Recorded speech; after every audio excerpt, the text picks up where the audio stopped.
A year ago, I talked about players who deserved a better edit, but this time around, we're not just talking about the mere peasants, but the upper echelon, the gods and goddesses of the pantheon. Internet, welcome to the top 5 Survivor winners who deserved a better edit. And I think I should probably mention that if you haven't watched the other video, I definitely recommend checking it out, as I spend a good amount of time going over what it even means to deserve a better edit. In this case, I'm not sparing any expense. I want to jump right into it. So for the first winner on this list, let's talk about a woman from one of the earlier seasons who I do hear from time to time gets a raw deal. Her name starts with a J and E, ends with a vowel, and has a double consonant. And, you know, if only Jerry Manthe was a winner, she would be perfect for this video, given how she was portrayed on the Australian Outback. This has nothing to do with winners, but that melodrama over her comments, oh my, phew. But no, I'm talking about Jenna Maraska from Season 6, The Amazon, who straight up gets one of the worst edits in all of Survivor for someone who is about to win the damn thing. Jenna's character is wildly assassinated this season, where just about every other scene of her is about her skinny body and how attractive she is. She's hot, she's young, and the guys can't stop thinking about her. Or Heidi. Or Shauna. Season 6 was all about the big twist, the men versus the women, and how Survivor did its take on American Pie and MTV with casting hot young singles ready to mingle. Except Jenna wasn't all about that. Seriously, go rewatch The Amazon. Everybody talks about Jenna, but when do we hear Jenna talking about herself? Oh yeah, when she's reacting to the men ogling her, who, by the way, were all incredibly horny. Jeff would host Tribal Council, and the men would just talk about how hot the women were. Who's the hottest, guys? She also jokes about leaning into these men's desires because they're all hot and bothered, which is just that, a joke. Jenna also gets beef from some of the women and comments on that. Like, yeah, she has a good body, grow up. And I think that's like my biggest frustration. Jenna fit the bill perfectly for the story the editors wanted to tell. She fit this theme to a T, and so she was used more as a prop for that theme than anything else. Seriously, half of her scenes have the camera just ogling her up and down. She also gets into beef with Christy, the first Survivor player to have a disability. She was deaf. Except what we see is that Christy has an issue with the younger women not bonding with her, and so she feels left out, which is fair. But we never see Jenna being awful. In fact, we never see Jenna talk with Christy at all. They were just two people who didn't connect with each other, and for some reason we only ever hear from Christy about Jenna, and of course it's only ever negative. And because Christy is a sympathetic narrator and an underdog, and the producers wanted to capitalize on her situation, yeah, Jenna gets put in the corner in the narrative time and again. Jenna's hot and I guess a mean girl, despite never really being mean, and you in the audience are just gonna have to take it. There's one scene in particular later in the season that I think represents this really well. At the auction, Jenna wants to win a letter from her family to hear about her mom is doing back home, because her mom had cancer and it wasn't going well. But Jenna gets outbid by Christy, and so Christy gets the letter, which is totally fine. It's fair and square. Jenna does get upset and cries, but like,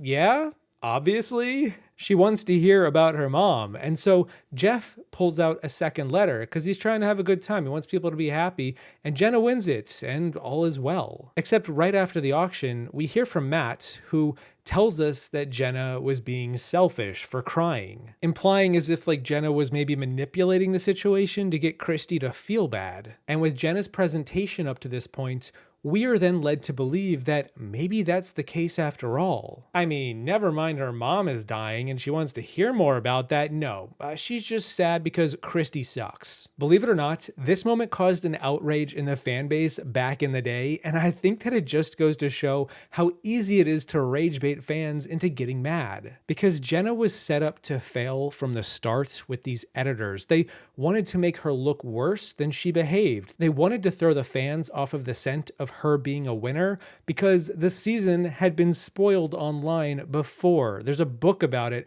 and damn it, we can't have our cash cow who done a game show figured out months in advance. No joke, that is a substantiated story behind this season, and it explains Jenna's edit quite well. If you watched this season and were surprised that Matt didn't win, you're not alone. The editors failed to display how well liked Jenna was so as to hide the suspense and get you to believe Matt was the winner. Despite Jenna sweeping him 6-1, the largest margin in the history of the show at that point, despite her likely beating half of the jury head to head because she was really well liked. Rob Sesternino, Dina, Alex, Heidi, they have all said after the fact that Jenna was not this spoiled mean girl brat like she was portrayed. And I believe them. They were there. And if you rewatch the season from that lens, it's pretty easy to see. Jenna deserved a better edit, but was shafted for reasons beyond her control, as these winners all were. And I think it's a shame. 21, the youngest survivor.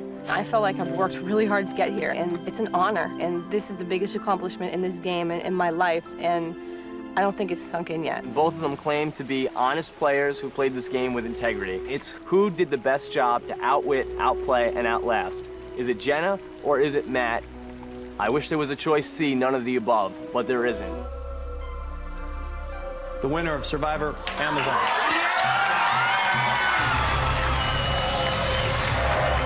I went pretty hard out of the gate there, but I'll slow my roll a bit with this next winner because, well, frankly, there's really not much to say. There's actually not a lot to say for a lot of them, go figure, because unlike Jenna, this next winner barely got any content whatsoever. From season 19, Samoa, I'm talking about Natalie White. She got 15 confessionals over the span of 14 episodes compared to Russell, who got 108. And she beat him in the finals. What more needs to be said? I feel like anything I say after just saying that is insufficient, because that says it all. Samoa isn't the worst season or anything, but if you're ever wondering who the producers were hoping would win, I'll give you one guess. Yeah, it was Mick. You got it. Natalie was barely on this season. She didn't get a confessional until episode 4 for the first time, and yet she had a part to play, and she had thoughts on the matter every step of the way. We have secret scenes with her in them. We saw her play the game hard alongside Russell. She had allies all around her. She had to betray some of them before the merge. She worked with the opposition at the merge and got them to make mistakes to help her own game. And most of all, she recognized Russell for the shield that he was, and she beat him where it mattered most. And she was rewarded with $1 million and 15 confessionals and the smallest edits of any winner in Survivor history, even smaller than Chris Underwood, who just sat on a beach staring into the distance for 2/3 of the game. I have news for him. I'm not going to give up, and I'll just explain to the jury, I don't work the same way as Russell. That would clearly not have worked for me. The girls that were aggressive, they got eliminated early. My strategy was to be myself, and at the end of the day, I wasn't out to get anybody or make anybody look bad. Russell made it clear he was okay with making people look bad. Another winner I think is underedited and deserved more is Sophie Clark from season 23 South Pacific. Shocker, right? When you're dealing with the likes of Coach, Ozzy, Cochran, Russell Hance's nephew, and this guy over here who got on thanks to a Sears promotion but is also wearing a cowboy hat. What's his deal? I mean, how is Sophie supposed to get any airtime against all this? Well, the editors found the answer, and the answer is she isn't. Wait, what? And I find that to be a crying shame, because the overarching theme of this season is all about redemption, and Sophie's tribe in particular is all about redeeming yourselves through Coach's alliance. Their alliance is held together by a common bond in their faith, and that's actually kind of compelling, as it's not something we see often on the show. I mean, who'd have thunk that religion and manipulation would go hand in hand, but, well, wait a minute. But for real, Sophie is a non-believer in the most religious alliance in Survivor history. It's practically a cult out there. And she's competing against 2 former big-name players who are out to finally win the game once and for all. She's also dealing with the mega story that is Cochran trying to flip on his tribe after Ozzy tries this Trojan horse tactic that fails spectacularly. And all the while, it's both Coach and Sophie, who flipped Cochran to their side, a game-winning move. Sophie doesn't get enough credit for that. The edit just gives it to Coach, but Cochran straight up said postseason, it was both of them. Sophie is this mostly calm, collected mind amidst the zany double standards these other players are giving us. She's like the eye of the storm. Coach is unsurprisingly wildly overexposed, like the Russell Hantz effect, when it was Sophie this entire time who was the Dragon Slayer 2.0. He literally anointed her in the finale. So why didn't we see her more through the season? Again, I think the producers were annoyed that neither of their big names won the game. They just had Boston Rob take it. Why couldn't these two doofuses? They had a ton of great storylines with Coach, Ozzy, the Hantz redemption, Cochran, and instead Sophie slipped through the cracks. But I think, as per usual, the editors whiffed with her story as they failed to see the big picture. Sophie is upending all of them. Beating all of them was impressive. How she didn't align with her alliance's beliefs, yet still fit in, was as Survivor gets. Adapt or be voted out. Survive the elements, but you gotta also survive the people. And I think there's something special about seeing this narrative underdog take the crown. Not even the narrative underdog, the meta narrative underdog. Someone who bucks the trend for Survivor winners. Sophie deserved a better edit because she did so much with so little. And if she had only gotten a little more time and space to share it with us, I think we'd all agree that's worthy of being the Dragon Slayer 2.0. But instead, she's barely shown and is kind of portrayed as a brat, and what's new? Wait, is this all because she didn't care for that stupid Adam Sandler movie? When it came to outwitting, I made a 5-person alliance from the beginning, but I made sure that my strategy revolved around it. And when I met Coach, I saw him as the equivalent of a young girl. He was someone who said to me, my loyalty is worth more than $1 million. That's a guy who's not gonna write my name down. In my real life, I'm not a devious person. I'm not a strategist, and it came to bite me. I think it's probably my fault because I was his strategist, so. The fourth winner on my list is one that I think can be explained away after Jeff called her boring and unlikely to ever be invited back. Which is wild and kind of rude and blunt and alright, fair play, but still, I don't agree. I've worked in the editing suite for a third of my life now, got my master's in broadcast journalism and editing, and I want to say firsthand, you can make anyone into anything if you really want to when it comes back to the edit. People say you can't make them say certain things, and oh no, you can. And most fans don't really care or even notice. But I'm going on a tangent as this next winner is Vesepia from season 4, Marquesas. I've talked a lot about V on my channel, especially as of late, and I just think it's a shame that for someone who was so pivotal to so many huge moments this season, the Hunter boot, the Gabe boot, the John boot, the Final 4 immunity win, her Final 3 cutthroat move to oust Kathy, and her winning the game, in spite of all that, she's really undersold to the audience. Why? Again, I'm not totally sure, but I think a part of it is because she played a game that wasn't loud and in charge. She was fairly diplomatic, she was reasonable, she didn't start drama, didn't step on toes, didn't make any outlandish comments or piss anyone off. Perhaps she was too grounded for what the producers were looking for, but it's not like Tina or Ethan were barn burners either. A majority of these edits on these seasons are dominated by a single person who goes far in the game and doesn't win. Maybe that's the common denominator. We had Rob on the Amazon, we had Russell in Samoa, we had Coach on South Pacific, and here we have Kathy in Marquesas. And I've got some graphs that I'll put on the screen to show how over-edited these players were compared to what they would have had if the season had more parity. Not to say everything needs to be equal, I don't think it does, but it doesn't hurt to show off your winner a little more, right? I contributed wholeheartedly, 100% to everything that I did, even when people call me deceiving. I still were friends to all of you. V, you came in the back door, you flew under the radar. It's not my style, but you played the game, and I appreciate you answering your questions honestly. And you go, girl. The winner of Survivor Marquesas.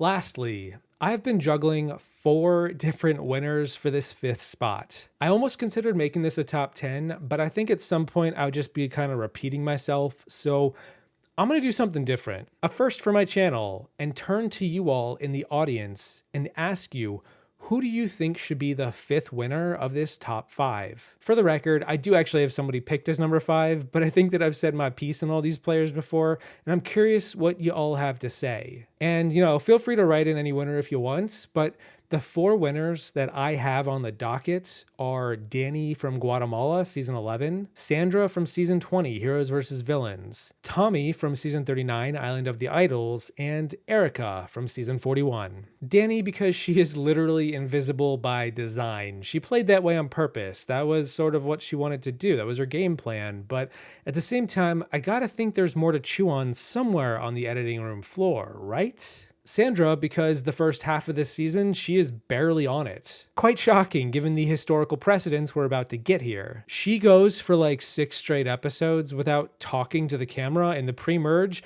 It is shockingly sparse. I picked Tommy here as he is made to be a lot more vanilla than he lets on. If you watch any of Tommy after the season in podcasts or postseason content, it's easy to see why he got cast. He's full of personality and charm and life and jokes, but on the show, it's like they put this vanilla filter on him and just like called it a day. And lastly, Erica, because what the hell happened with season 41? It was all about the new advantages and the twists and the monster, and Erica just kind of fell to the wayside, and she smashed the hourglass. Other players were given more precedence than her in the narrative, and I don't really get why. When she was going to beat them all, especially considering I have dug into her game postseason, and she was making moves. And we did actually see some of it for sure, but why not elevate her voice more? My pick, by the way, number 5 for these 4 was going to be Sandra, if only because she was about to be the first 2-time winner, and this was her edit. Russell eclipses another cast only to lose yet again, even worse than before. Really, Survivor? You didn't think like maybe more Sandra might go a long way? Establish her better early on? I don't know, I just feel like being the first 2-time winner feels like you deserve a little more. Does the fact that you're the only person who has won twice, does that make you best player ever? It makes me the queen. However, I have to argue because I've played 3 times and I've lasted the most amount of days and I'm kind of a challenge dominator, so. Best player ever, Sandra? Do you really want me to explain this to you?